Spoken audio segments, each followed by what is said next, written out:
Hello everyone, I'm Catherine, an Estonian content creator around topics from relationships to politics, everything that people in 20s go through.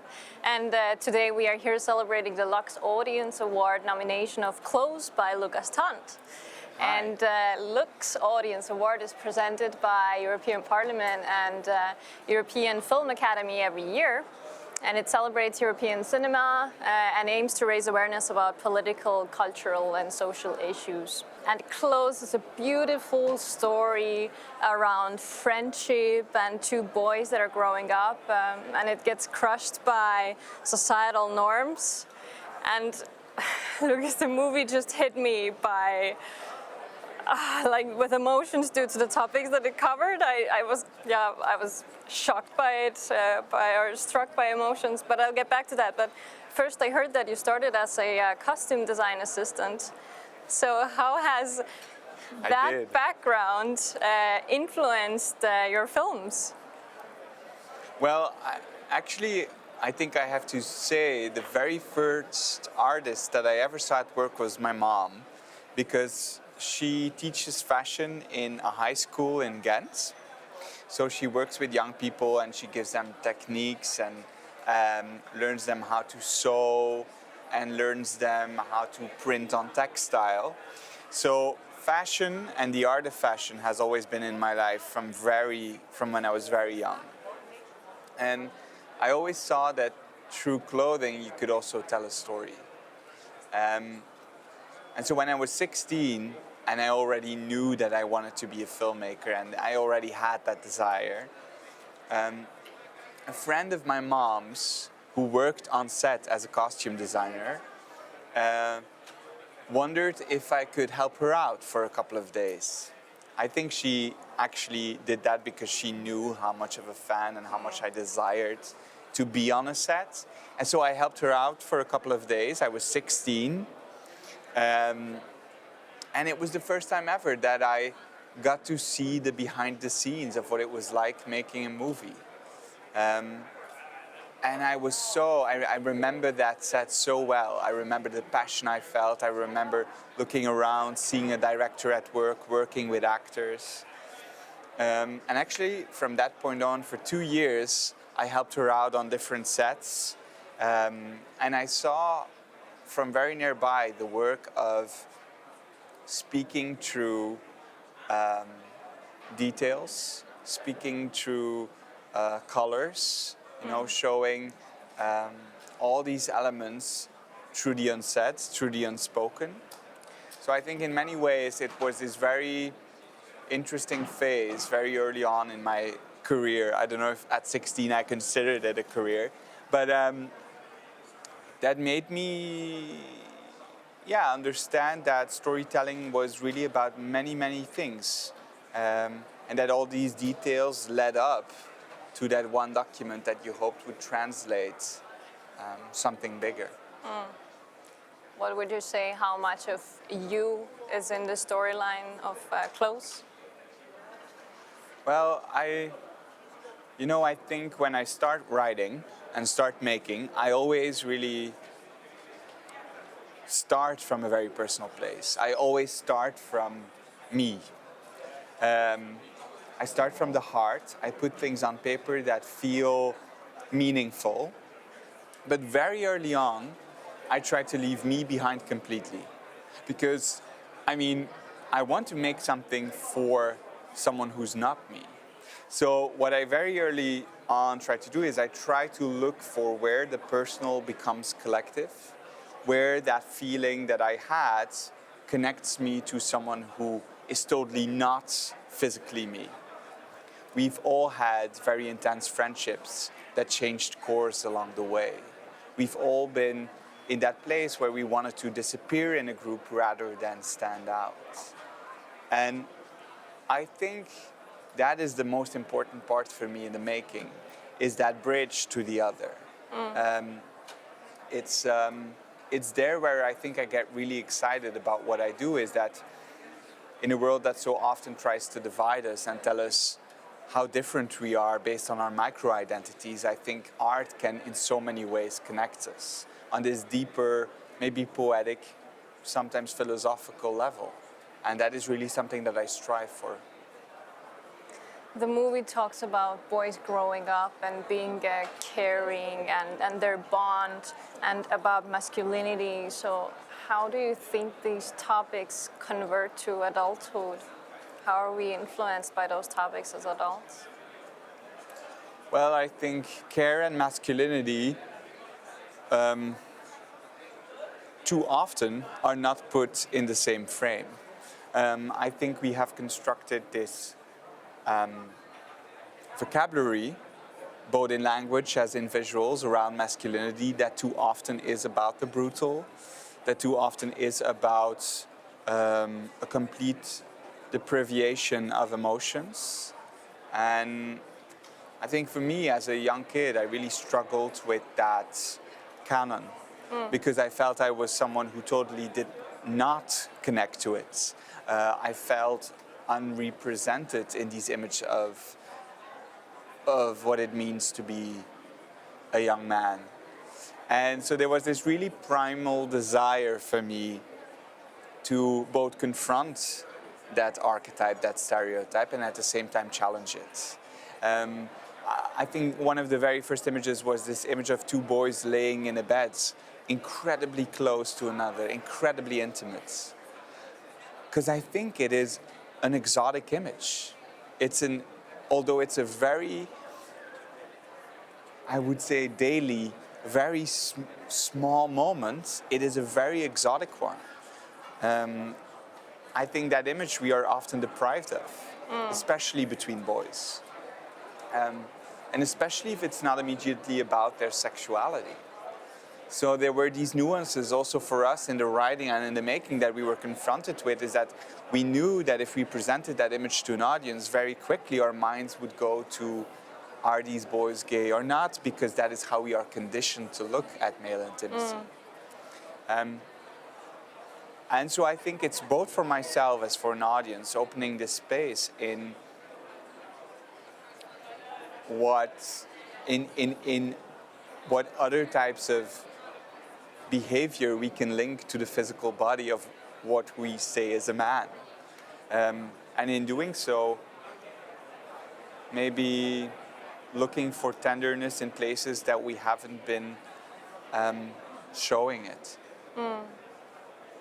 Do you think, will society ever move past like societal norms and prejudices and expectations that we always put on people? You know, there's this really, really famous, great book. In the Belgian title, the Flemish title is De meeste mensen deugen. And actually, if I would translate it, I don't know if it's translated in English, but the title is Most People Are Good. And I really strongly believe in that, and I strongly believe that we have been focusing maybe too many times on the Lord of the Flies narrative or on the narratives of horror, and too little on which are exceptions, and too little on the kindness of things. I'm an optimist. I believe in the fact that we're all doing our best and that we are trying, but sometimes we have fear and sometimes we are harmed by the way our life has led up to things. And out of fear can grow, unfortunately, very destructive patterns. And I think we have to be aware and stay aware of the fact that those patterns are created still in this modern world. So I will always be someone who tries to, in the most kind, tender, careful way, remind us of how important it is to strive for a sort of sense of belonging for everyone, no matter how their expression or their gender or experience or their sexuality or their lives turn out to lead them. You also touched on bullying a bit. How do you think parents could do better at bullying? Because the parents actually, it was interesting to see how parents, reacted in the situation in the film. But how could they do better? Well, I think it's interesting because when we were writing the film, I wrote it together with someone else, Angelo Thesis, and very early on we told each other, like, we don't want this film to be about bullying. It wasn't one of our desires. Of course, there are scenes in this film that remind us of the microaggressions that all of us young people go through when we arrive on a playground and when we are confronted with the first time with a society that is divided into groups with labels and norms and codes. So we wanted to have some of these small micro moments in there just to remind us that this isn't a made-up world, to remind us of a sort of reality. But we didn't want to stress or push or make that one of the primal topics of this film. I do believe that when we are young and we are confronted with those codes and norms, there is this idea of survival somehow, of learning so much about ourselves and about the others and wanting to belong and survive in that group environment. And out of that place, sometimes I feel that we are taught that survival of the fittest means the strongest, the loudest, the most brutal. Well, actually, I think that if we would teach that survival of the fittest could actually mean the softest, could actually mean the one who cares most about another, I feel in narrative we would already change something crucial and important. And it's true. Actually, in nature, when you look in nature, often it's not the ones who are most aggressive or strongest that necessarily are the fittest. It's sometimes the animals that are softest, hide away, are careful, hide away, that actually survive the longest. And so I think it's about, I don't think it's about parents necessarily. I think it's about